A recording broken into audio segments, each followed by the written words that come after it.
बिस्मिल्लाहिर्रहमानिर्रहीम। अस्सलाम वालेकुम स्टूडेंट्स, कैसे हैं आप सब। उम्मीद करती हूँ आप सब बिल्कुल खैरियत से होंगे। स्टूडेंट्स, आज की वीडियो आपके लिए बहुत ज़्यादा इंपॉर्टेंट है क्योंकि इसमें आपको बताया जाएगा कि आपने फिजिक्स के जो पेपर हैं, ठीक है, उसके लिए कौन कौन से मोस्ट इंपॉर्टेंट क्वेश्चंस हैं जो कि आपने करने हैं, रिवाइज करने हैं। जिसकी बिल्कुल भी प्रिपरेशन नहीं है उनको भी गाइड किया जाएगा, कुछ मोस्ट इंपॉर्टेंट क्वेश्चंस बताए जाएंगे, ठीक है, वो ज़रूर कर लें क्योंकि मतलब according to the teachers experience, यानी जो बहुत यानी उस सब्जेक्ट में पढ़ा रहे होते हैं काफ़ी अर्से तक, तो वो जब कोई क्वेश्चन पेपर बनाते हैं कुछ भी, तो वो उसके अकॉर्डिंगली बनाते हैं कि बहुत ज़्यादा चांसेस हैं कि ये क्वेश्चंस पूछे जाएं, ये टॉपिक्स इंपॉर्टेंट हैं। और पास्ट पेपर्स को देखते हुए वो इस चीज़ को देखते हैं कि ये इसमें से मोस्टली क्वेश्चन पूछा जाता है, ठीक है। अब जैसे कि मैंने आपको बताया कि पास्ट पेपर्स बहुत ज़्यादा इंपॉर्टेंट है, ठीक है। तो अब बहुत सारे स्टूडेंट्स के मैसेजेस आ रहे हैं कि मैम आपने केमिस्ट्री के लिए भी पास्ट पेपर्स बताए थे, और बाकी भी जब मैंने उनको पास्ट पेपर्स के लिए बताया तो बहुत सारे स्टूडेंट्स ने ना यही पास्ट पेपर्स टेक्निक जो है बाकी सब्जेक्ट्स में भी लगाई, और लिटरली मुझे मैसेजेस करके बताया कि आपकी ये वाली टेक्निक बहुत अच्छी काम की है और हमारा जो है ना बहुत अच्छा पेपर हुआ है, ठीक है। तो अब बहुत सारे एक दो स्टूडेंट्स के कॉमेंट्स आए कि मतलब आप पास्ट पेपर्स का इतना ज़्यादा कहती हैं, तो वो उन्होंने मुझे पास्ट पेपर्स एम्बेसडर का नाम ही दे दिया। मैंने कहा चलें ठीक है, कोई मसला नहीं है। यानी पास्ट पेपर्स का मैं आपको इसलिए कहती हूँ कि ये सिर्फ मेरी टेक्निक नहीं है, ये हर एक आप कह लें कि सक्सेसफुल जिसने एग्ज़ाम्स में लाइक बहुत अच्छा ब्रिलियंट स्कोर किया है वो हमेशा इस चीज़ को फॉलो करते रहे हैं, ठीक है। आप CSS टॉपर देख लें, आप मेडिकल एंट्री टेस्ट के टॉपर देख लें, मेडिकल कॉलेजेस के टॉपर्स देख लें, और कोई आप ले लें, मतलब कोई भी एग्जामिनेशन ले लें, उसमें जब आप उस जो टॉपर होगा उसकी जब कहानी के इंटरव्यू सुन रहे होंगे, अभी आप लाखों इंटरव्यू नेट पे पढ़े में आप ओपन करके देख लें, उसमें वो यही कह रहे हैं, ठीक है, कि लाइक हमने अपनी पूरी तैयारी कर ली और उसके बाद हमने इतने साल के पास पेपर कर लिए। भाई मतलब जो टॉपर है वो क्या मतलब 1-2 साल के पास पेपर करेगा? नहीं, वो मैक्सिमम अपने 10-20 साल के पास पेपर्स करके जाता है। इसके अलावा मैं आपको बताऊं, ब्रिटिश का जो एग्ज़ाम होता है OA लेवल्स का, उसमें प्रॉपरली स्टूडेंट्स को पास पेपर्स की तैयारी करवाई जाती है, ठीक है। तो इसलिए मैं बहुत ज़्यादा फोकस करती हूँ। अब बहुत सारे स्टूडेंट्स होते हैं खुद से, मतलब उनको जब कहा जाता है कि पास पेपर तैयार कर लें, तो वो क्या करते हैं, 1-2 पास पेपर देख लिए और बस जी हमने कर लिया तैयारी। क्यों? 1-2 पास पेपर्स में से क्या मतलब आपको D2 कॉपी पिछला पेपर उठा के दे दिया जाएगा? इतने भी अच्छे नहीं है ना आप कि आपको पिछला पेपर D2 कॉपी उठा के दीजिए, 2017 का पेपर उठा के जी आपको कॉपी पेस्ट करके दे दीजिए। नहीं, ऐसा नहीं होगा। आपको प्रॉपरली एवेल्यूएट किया जाएगा, ठीक है। आप क्वेश्चंस प्रॉपरली बना के, कॉन्सेप्चुअल बना के, न्यूमेरिकल्स पूछे जाएंगे, सब कुछ पूछा जाएगा, ठीक है। तो उसके लिए आपने क्या करना है, पास्ट पेपर्स को जब जो स्टूडेंट देख के जाता है, अभी तक फुल 100% यही एक्सपीरियंस आ रहा है, यही ऑब्जर्वेशंस आ रही हैं, यही सारा का सारा स्टूडेंट्स का भी जो है वो एक्सपीरियंस आ रहा है कि पास्ट पेपर्स जब करके जाते हैं तो हमें पूरा 100% पेपर आ रहा होता है, ठीक है। तो आपके पास्ट पेपर्स की मुश्किल हल हो गई है। easycam4u.com वेबसाइट पे जाएँ, ठीक है। तो ये जो आपको थंबनेल नज़र आ रहा है इस पर क्लिक कर लें, ठीक है। फेडरल बोर्ड के पास्ट पेपर्स बहुत सारे स्टूडेंट्स को लगता है डिलीट हो गए हैं, नहीं मिल रहे, आपको सारे मिलेंगे, ठीक है। इसको क्लिक करें और ईयर वाइज आप ईयर चेंज करते रहें। ए के लिए एनुअल जो ऊपर आपके पास एड्रेस होता है ना, जो एड्रेस बार होती है ना, ठीक है, HTTP इस तरह करके, ठीक है। तो उसमें आपके पास जो एनुअल के लिए ए होगा जैसे 2016, ठीक है, और सप्ली के लिए S 2016 होगा, ठीक है। इसी तरह से इसको ओपन करते रह जाएंगे, आपके पास सब्जेक्ट्स की लिस्ट खुल जाती है। आप उसमें से फिजिक्स को क्लिक करेंगे तो वो जो है वो डाउनलोड होके आपके मोबाइल पे या PC पे आपको नज़र आना शुरू हो जाएगा, ठीक हो गया। तो अब क्या है कि आपने इस वजह से परेशान नहीं होना कि मैम हमें कह रही हैं 10 पास पेपर्स कर लें, 15 पास पेपर्स कर लें। जो स्टूडेंट बिल्कुल भी तैयारी नहीं है उसकी 5-6 पास पेपर्स तो वो भी देख लें, ठीक है। उसमें होता क्या है, आपने तैयारी ऑलरेडी की हुई है, आप जब एक पास पेपर ओपन करते हैं, ठीक है, उसमें क्या होता है, सेक्शन B है, ठीक है, उसमें क्वेश्चन लिखे हुए हैं, ठीक है। तो आप पढ़ते हैं, कहते हैं अच्छा हाँ ये क्वेश्चन तो मैं कर सकता हूँ, अगर यही मेरे मतलब लाइक पेपर में आ जाए तो ये मैं कर सकता हूँ, ये भी कर सकता हूँ। लेकिन अगर आपने फिर कोई देखा तो आपको लगा कि हाँ ये तो कॉन्सेप्चुअल है, ये इसका कैसे आंसर होगा, आप जल्दी से जो है वो बुक ओपन करेंगे, की बुक ओपन करेंगे, अपने टीचर्स को जो है वो लाइक पूछेंगे कि मतलब ये वाला सवाल कैसे होगा, ये पास पेपर में आया हुआ है, अगर हमारे वाले में भी आ जाए तो क्या होगा, ठीक है। और परेशान ना होइएगा, बहुत सारे जो क्वेश्चन है ना नेक्स्ट पेपर में रिपीट भी हो रहे होते हैं। न्यूमेरिकल्स अगर सेम हो तो आपको दोबारा से पूरा करके देखने की जरूरत नहीं है। और कुछ अगर क्वेश्चंस आपको ऐसे लगे कि ये तो टॉपिक ही नहीं है हमारी बुक में, उसको आपने एकदम से क्रॉस लगा देना, कोई मसला नहीं है। लॉन्ग क्वेश्चंस आपको दिए होंगे उस तरह उनकी भी लिस्ट बनी हुई होगी, आप देखेंगे अच्छा 2018 में फॉर एग्जांपल हमने ये 2018 निकाला है, 2018 में अच्छा लॉन्ग ये पूछा हुआ था स्टूडेंट से, अच्छा ज़बरदस्त कॉन्सेप्चुअल बनाया हुआ था, अच्छा ठीक है। मतलब आपको फुली आइडिया हो जाएगा कि हमारा पेपर किस टाइप का आने वाला है, ठीक है। और इंशाल्लाह आप देखिएगा अगर कोई स्टूडेंट 10-12 पास पेपर्स करके जाता है, ठीक है, तो वो तो मतलब उसको तो बिल्कुल जब पेपर सामने आएगा बिल्कुल भी उसको अजीब नहीं लगेगा कि ये क्या है, वो उसको बिल्कुल समझ जाएगी हाँ ये तो पास पेपर में आया हुआ था, सही है, ज़बरदस्त हो गया। अच्छा, अब आप लोगों के लिए ये चीज़ एक बहुत बेनिफिशियल है, अभी आप लोग 12th में हैं, ठीक है, क्योंकि आपका जो ये वाला करिकुलम था ना जो फॉलो हो रहा था, यानी लाइक 2016 से ये करिकुलम आया हुआ है ना, एक ही करिकुलम फॉलो हो रहा है, मतलब चेंज नहीं हुआ, बुक्स चेंज नहीं हुई, ठीक है। तो यानी आपकी बुक जो है फिज़िक्स की वो KPK की लगी हुई है, ठीक है, उसी के पेपर्स आ रहे हैं 2016 से अभी तक 2024 तक वही सारे आ रहे हैं, ठीक है। अच्छा, तो आपकी बुक बीच में चेंज नहीं हुई, तो आप सोचें कि कितना ज़्यादा मटेरियल है, पास्ट पेपर इसी बुक में से इतने ज़्यादा पेपर्स बने हुए हैं, ठीक है, तो उसमें से कितने क्वेश्चंस रिपीट हुए होंगे, कितने पेपर्स में क्वेश्चंस रिपीट हुए होंगे, MCQs रिपीट हुए होंगे, ठीक है। तो आप ऐसा करें कि अभी जो रात का टाइम है, ठीक है, तो इसमें अगर आप कुछ पास्ट पेपर्स के जो है वो MCQs वगैरह कर लें जितने ज़्यादा आप कर सकें, ठीक है, 10 ईयर्स के पेपर्स के कर लें कुछ भी, ठीक है, तो कल का पूरा दिन जो है ना वो आप पेपर्स पे लगाएं, ठीक है, आप कहें कि हम मैक्सिमम जो है ना 10 तो करके ही जाएंगे, ठीक है, 10 पास पेपर्स करके जाएंगे।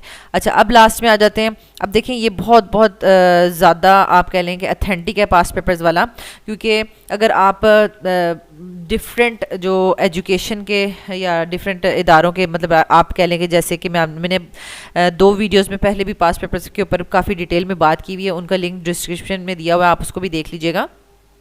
और यानी अगर आप मेडिकल का जो आपके पास कह लें एंट्री टेस्ट होता है, ठीक है, एंट्री टेस्ट होता है। अच्छा, उसके अलावा आप कह लें कि मेडिकल कॉलेज में जो स्टूडेंट्स होते हैं, डॉक्टर्स जो बन रहे हैं, ठीक है, मेडिकल के जो टॉपर्स होते हैं, अच्छा, उसके अलावा आप कह लें CSS के जो टॉपर्स होते हैं, और इसके अलावा और भी बहुत सारे इदारों के जो मतलब लाइक अगर कोई आर्मी में जा रहा है, कहीं भी जा रहा है, तो उसमें भी उनको क्या करवाया जाता है, जब प्रॉपर तैयारी करवाई जाती है ना, तो अपना सिलेबस की जो आउटलाइन है वो तैयार करवाने के बाद पास्ट पेपर्स करवाए जाते हैं, ठीक है।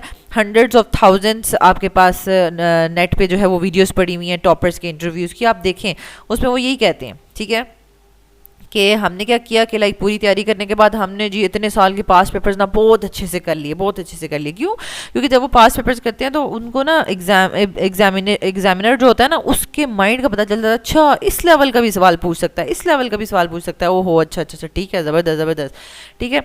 तो हर जो पेपर होता है ना उसमें कोई ना कोई ऐसे ट्रिकी क्वेश्चंस पूछे जाते हैं, सारे ट्रिकी नहीं होते, ठीक है, ईजी भी पूछे जाते हैं, लेकिन कोई ना कोई ऐसा क्वेश्चन पूछा जाता है, जब वो आप सॉल्व कर लेंगे ना तो आपका एक स्टेप और ऊपर हो जाएगा, आप एक स्टेप और ऊपर हो जाएंगे, आप एक स्टेप और ऊपर हो जाएंगे, आपका नॉलेज जो है ना वो हाई लेवल का होना शुरू हो जाएगा, और आपकी सोच जो है ना वो एग्जामिनर की सोच से आप उसको पकड़ लेंगे, अच्छा अच्छा ये इस लेवल का भी, इस का भी पूछ सकता है। अब लास्ट में मैं आपको गाइड करूँगी, कुछ स्टूडेंट्स जो है ना कुछ चैप्टर्स को छोड़ रहे होंगे, लाइक ये तो समझो कि चैप्टर नंबर ना, मैं फॉर एग्जांपल कहती हूँ चैप्टर नंबर 5 हमने बिल्कुल नहीं तैयार किया, अब हम इसको चॉइस पे छोड़ दें, ठीक है। अब आप ऐसा ना करें, आप देखें उसके पास पेपर्स में से जो सवाल आए हुए ना एग्जैक्टली बस वो प्रिपेयर कर लें, एज इट इज़ प्रिपेयर कर लें, और इंशाल्लाह उन्हीं में से ही आपका एज इट इज़ क्वेश्चन बन के आ जाएगा। अब फिजिक्स है, न्यूमेरिकल्स है, सेम डाटा तो रिपीट नहीं हो सकता, लेकिन जो चीज़ फाइंड आउट करनी है, for example velocity find out करनी है, वट एवर कुछ भी चीज़ फाइंड आउट करनी है, वो चीज़ वही आपने फाइंड आउट करनी है, बस डाटा चेंज होता है, ठीक हो गया। तो यहाँ पर आपको पास्ट पेपर्स की इंपॉर्टेंस का पता चल गया। जो स्टूडेंट्स इसको फॉलो करेंगे तो इंशाल्लाह कल वो बताएंगे कि वाकई मैम आपने कहा था, आपके कहने पे हमने पूरा दिन लगाकर पास्ट पेपर्स बहुत अच्छे से किए और सारा पेपर उसी में से आया हुआ था। इंशाल्लाह आप देखिएगा, इसी वीडियो के नीचे आके कमेंट्स करेंगे लोग, सारे के सारे बच्चे, सारे के सारे स्टूडेंट्स कि येस हमने पास्ट पेपर्स किए थे और हमारा पेपर बहुत आउटस्टैंडिंग हुआ है, ठीक है। अच्छा, अब लास्ट में कुछ मोस्ट इंपॉर्टेंट क्वेश्चंस आपसे शेयर कर देती हूँ। अब बहुत सारे स्टूडेंट्स जैसे कि क्रैश कोर्स मैंने लॉन्च किया हुआ था, वो लाइक अटैच होते हैं आपके साथ, आपके इदारे के साथ अटैच होते हैं, ठीक है। Easy cam for you channel के साथ बहुत सारे students as a crash course students भी अटैच थे, ठीक है। तो वो जो है वो अपना एक्सपीरियंस शेयर करते हैं कि हमारे पेपर्स हो रहे हैं, ये देखें जैसे फॉर एग्जांपल केमिस्ट्री है, केमिस्ट्री का प्री बोर्ड हुआ, तो वो डिफरेंट इदारों में जब वो पढ़ रहे हैं तो उन्होंने मुझे अपना ना लाइक प्री बोर्ड सेंड किया कि मतलब मैम ये देखें हमारा प्री बोर्ड तो इतना मुश्किल आया है, हमारी तो मतलब ये तो नहीं, हमारी तो इतनी, हमने तो दूसरी तरीके से तैयारी की हुई है, तो हमने तो ये सवाल ही नहीं किया हुआ, ये नहीं किया हुआ, तो ये कैसे होगा। तो अब मैंने देखा है कि कुछ इदारों में जो है पेपर इतना मुश्किल करके बनाया जाता है कि प्री बोर्ड में स्टूडेंट इतना लाइक आप कह लें लो फील कर रहा होता है, उसका मोरल इतना डाउन हो जाता है कि कि उसने हालांकि पूरी बुक की हुई होती है, लेकिन according to the federal board वो तैयारी कर रहा होता है, लेकिन वो कॉलेज के अकॉर्डिंगली वो फेल हो रहा होता है। ठीक है, कॉलेज में उन्होंने इतना घुमा फिरा के सवाल देना है कि बच्चा कहेगा बस मेरी तो तैयारी ही कोई नहीं है। ठीक है, तो शायद इस वजह से कि टीचर्स कहते होंगे कि लाइक बच्चा जो है ना ये ना हो कि इजी इजी सवाल बनाए तो वो आराम से बैठ जाए कि हाँ मैं तो पूरे नंबर ले लूँगा, फिर वो भूल जाए सारे और तैयारी ना करे और वो फेल हो जाए आगे जाके, या उसके नंबर कम आ जाए। तो वो इस वजह से स्टूडेंट्स को, ताकि स्टूडेंट्स और ज़्यादा मेहनत करें, वो बहुत ज़्यादा मुश्किल बनाते हैं। ठीक है, लेकिन मुझे इसी तरह मैंने कुछ उन्हीं स्टूडेंट्स से जो है वो फिज़िक्स के पेपर्स मंगवाए डिफरेंट इदारों के। ठीक है, लेकिन उसमें से मुझे कुछ पेपर्स जो हैं वो मैंने एक दो टीचर से भी ऑथेंटिकेट करवाए हैं। ठीक है, तो वो मुझे वो वाले क्वेश्चंस बहुत इंपॉर्टेंट लगे हैं, वो according to that physics teacher भी बहुत ज़्यादा इंपॉर्टेंट है, तो आपने उनको कर लेना है। अब यही बात है कि ये एज अ मतलब लाइक गैस ही होता है, प्री बोर्ड का पेपर है, मैं शेयर कर रही हूँ, मोस्ट इंपॉर्टेंट क्वेश्चन उसमें उन्होंने डाले होंगे। ठीक है, तो वो आप देख लीजिएगा कि आपको ये आ रहे हैं कि नहीं आ रहे हैं। लेकिन जो केमिस्ट्री का हमारा एक्सपीरियंस था वो बहुत अच्छा था। ठीक है, इस लिहाज से यानी जो स्टूडेंट्स हैं उनको पूरा का पूरा केमिस्ट्री का पेपर आ रहा था, क्योंकि जब वो पास्ट पेपर्स ऑलरेडी तैयार करके गए हुए थे। अच्छा, पास्ट पेपर्स में ये होता है ना कि तकरीबन उन्होंने 10 से 12 पेपर्स जब तैयार किए ना, तो उसके बाद आप कह लें कि 23-24 पास्ट पेपर्स और थे। ठीक है, यानी टोटल आप कह लें 24-25 पेपर्स थे ना। तो अगर 10 पेपर्स तैयार कर लिए, उसके बाद जो 13, 14, 15 पेपर आ रहा ना, जब उसको वो खोलते थे कहते थे हाँ हमें ये वाला सवाल भी पीछे आ चुका है, ये भी आ चुका है, अच्छा ये नया आया है, ये न्यू है, इसको कर लेते हैं। ठीक है, यानी पूरे के पूरे पेपर में सिर्फ 3 या 4 सवाल होते हैं। जब आप 5-6 पेपर 7-8 पेपर कर चुके होते हैं ना, तो नेक्स्ट आने वाले पेपर्स में 1-2 सवाल ही नए होते हैं, बाकी सारा का सारा पीछे से रिपीट हो रहा होता है। ठीक है, तो कल का जो दिन है वो आप लोगों ने पूरा का पूरा पास्ट पेपर्स में करना है। और अभी एक जो पेपर शेयर कर रही हूँ उसके क्वेश्चंस भी देख लें कि आपको ये आते हैं या नहीं आते। ठीक है, हम इसको ये नहीं कह सकते कि ओहो यही इंपॉर्टेंट है यही आएंगे, नहीं, जस्ट एक नज़र देख लें कि आपको आ रहे हैं या नहीं आ रहे। अगर नहीं आ रहे तो उनको बुक में से कर लें। ठीक है, तो हो सकता है कि जो इंपॉर्टेंट लगाए हैं उनमें से क्वेश्चंस आ जाएँ। तो यहाँ से आप इन क्वेश्चंस को नोट कर लें। ठीक है, आपको स्क्रीन पर नज़र आ रहे हैं, ये इतना ही मतलब क्लियर सा पिक्चर नहीं सेंड की स्टूडेंट ने।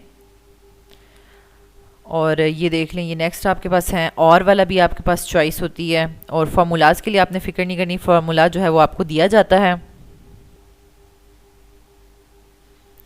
तो यहाँ तक आपका जो है वो सेक्शन बी कंप्लीट हो चुका है, और यहाँ पर आप देख सकते हैं सेक्शन सी है। ठीक है, और सेक्शन सी में यहाँ पर कुछ फार्मूले भी दिए गए हैं। तो स्टूडेंट्स, यहाँ पर मैंने आपको कम्प्लीटली गाइड कर दिया है कि आपने फ़िज़िक्स की पेपर की तैयारी कैसे करनी है।